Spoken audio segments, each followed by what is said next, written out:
Hi friends, welcome to my channel. இன்றைக்கி நம்ம பார்க்க போகிற டிஷ் ரெஸ்டாரண்ட் ஸ்டைலில் எக்கு வச்சு ஒரு சூப்பரான முட்டை கிரேவி. அதுக்கு முன்னாடி என்னோடய சேனலை சப்ஸ்கிரைப் பண்ணனா சப்ஸ்கிரைப் பண்ணிவிட்டு பெல் பட்டனையும் ப்ரெஸ் பண்ணிவிடுங்க. ஒரு பேனில் 1 டேபிள் ஸ்பூன் எண்ணெய் சேர்த்துக்கோங்க.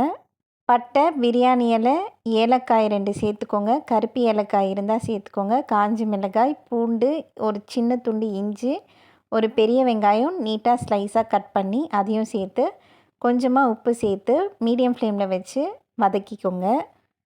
இந்த எக் கிரேவி பார்த்திங்கன்னா நார்மல் கிரேவி மாதிரி இல்லாமல் ரெஸ்டாரண்ட்டில் சாப்பிட்ற மாதிரியே இருக்கும்.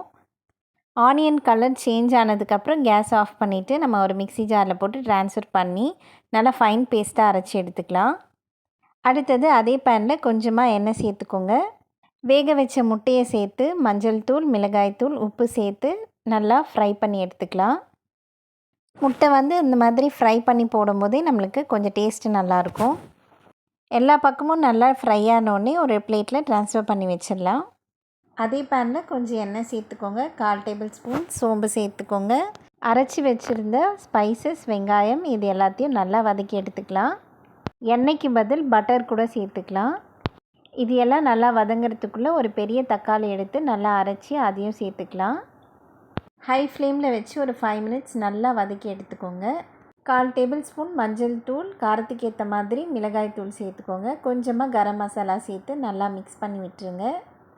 இது எல்லாம் சேர்ந்து நம்ம மிக்ஸ் பண்ணும்போது நல்லா திக்கான ஒரு பேஸ்ட் மாதிரி வரும். இப்போது 1 கிளாஸ் அளவுக்கு தண்ணி ஊற்றி நல்லா கொதிக்க விட்டுடலாம்.